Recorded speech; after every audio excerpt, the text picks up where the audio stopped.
a moment to think about your home church. What's the structure of leadership? And does it line up with the instructions given us in the New Testament? Welcome to Truth for Life and a series from Alistair Begg on the book of Titus. In the next half hour, we'll learn about the nature and necessity of elders, as it's described in the first few verses of Paul's letter to Titus. With a bit of helpful review from yesterday's program, here is Alistair Begg.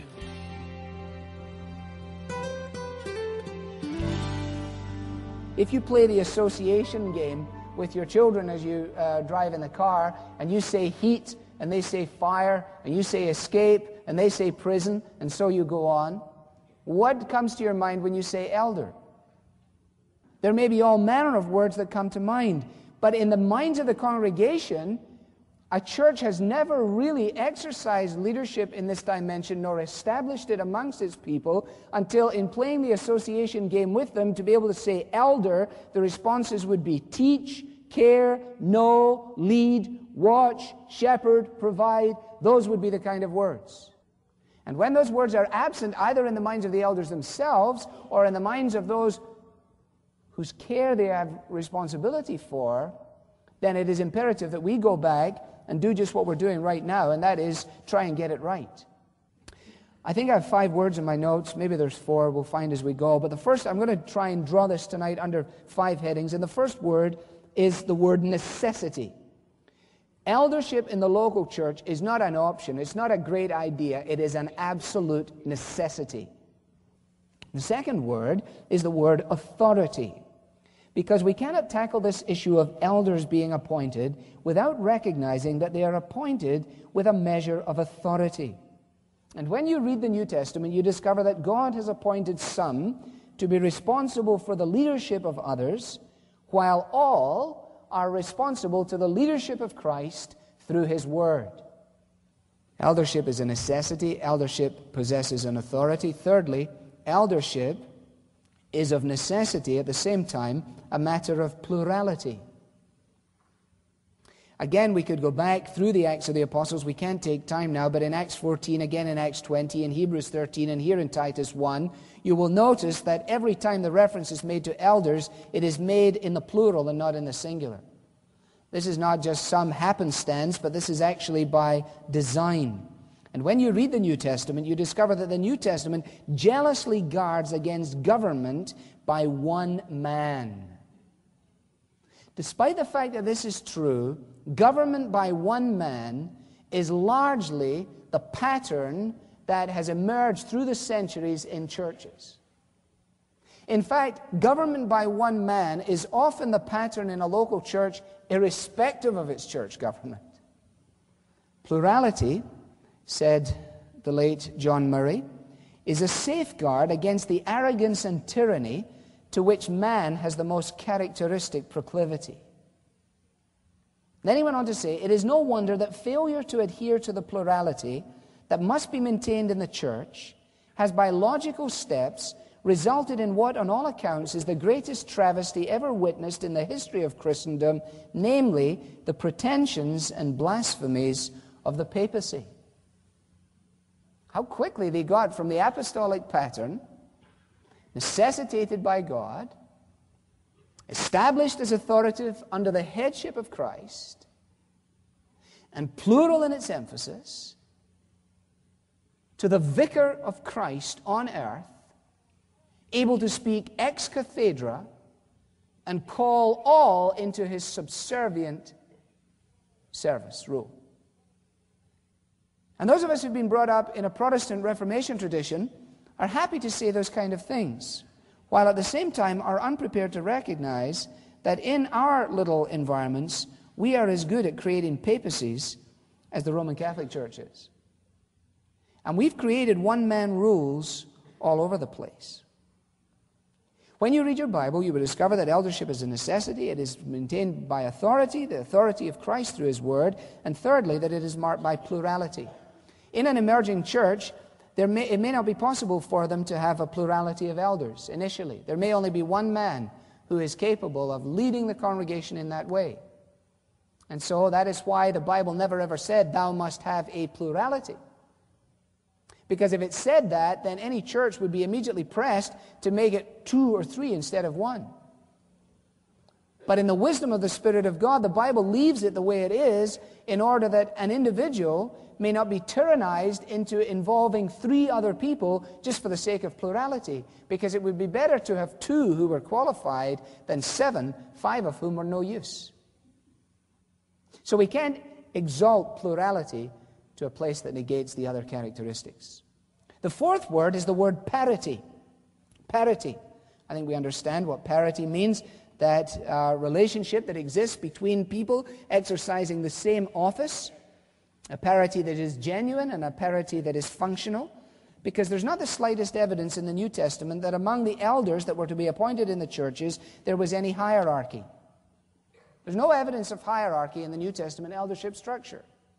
So how in the world did we get hierarchy in our churches?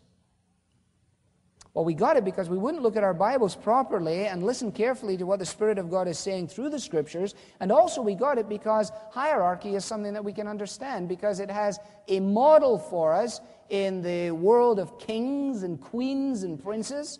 It has a model for us in the corporate structures that we draw out and see on the back of Fortune magazine. And therefore, we import that into the church, and we have an amalgamation of secular worldly thinking and biblical theological understanding. When we read the New Testament, we discover that the elders exercise government in unison. And the distinctions which exist among them, which will be my final point in just a moment, are distinctions of function and not of value. We'll return to this, but note just now that the qualifications for the task are uniform. To be an elder is to be an elder, irrespective of what role you will fulfill as an elder. The qualifications are the same across the board. There is no difference. There is no notion of ordained and unordained, or ordained with a big O and ordained with a wee o. The qualifications for eldership are exactly the same in the New Testament, right across the board. And by the same token, the responsibilities of eldership are exactly the same for all the elders as a group. 1 Peter 5, be shepherds of God's flock that is under your care. The responsibility of caring for, knowing, nurturing, loving, linking up, warning, providing, protecting, encouraging, developing the people under our care is the responsibility of every single elder. And that is the foundational responsibility. It is not an administrative one. It is not a meeting one. It is not a strategy one. It is not an organizational one. If the elders never met in a room again beyond tonight, at least we ought to be able to assume that this function would continue. That they would be amongst the sheep, that they would be responsible for areas of the sheep, that they would know them, that they would love them, that they would care for them, that they would watch for them, that they would know when they were missing, that they would encourage them to be baptized, that they would help them to discover their spiritual gifts, that they would be able to meet with them and answer some questions that they're having about their future and the possibilities of service and ministry. And those are the things that would make them identifiable amongst the congregation. And that is how you get elders. You get elders because these men emerge as doing these things. And if people say, there goes one, he prays, he cares, he asks, he knows, he watches, he's concerned, he's an elder. He's a shepherd. The qualifications for the task are absolutely the same. The responsibilities of the task are absolutely the same. And the submission called for from the congregation, you'll read this in Hebrews 13, applies to all the elders without distinction. Submit to the elders who are over your care, says the writer to the Hebrews. Obey them so that their work will be a joy and not a burden. So the congregation says, well, who do we really have to obey? I mean, who's the headmaster? Who's the vice principal? I mean, who are the key guys here? The answer is that in terms of the New Testament, the parity which exists is a parity of qualification, it is a parity of responsibility, and it is a parity of authority as well. But the essential nature of parity cannot be pressed in a wooden way so as to diminish the place of specific spiritual gifts. That brings me to my final word. And the word is diversity. Because while there is plurality in terms of being more than one, while there is parity in terms of the relationships that exist between the group and in turn through the group to the larger group, there is obviously diversity. The diversity is on the basis of giftedness. And it is a diversity which is to be harmonious and fruitful.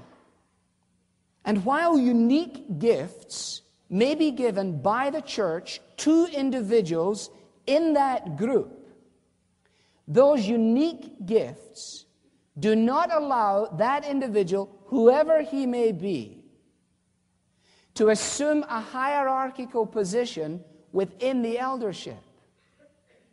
He mustn't do it, and he mustn't be allowed to do it. Now, in most churches, that person is going to be the guy who fills my position. Therefore, it is something, when I speak to you tonight, if the hat fits, I'm going to have to wear it to whatever degree. I speak to myself. I'm not standing here 6 feet above contradiction. There is no place for me, as a result of whatever gifts God has given me, to assume that the diversity that exists in giftedness allows me then to overrule everything else that goes on. But I'm going to tell you something, that if that is true for me, and it is true for every single other elder. And there is no place for a president of the elders. There is no place for a president of the synagogue. There is no place for an individual, from whence he may emerge does not matter, who is able, by dint of unique giftedness, to exercise rule over the rest of the elders, because it negates the parity which God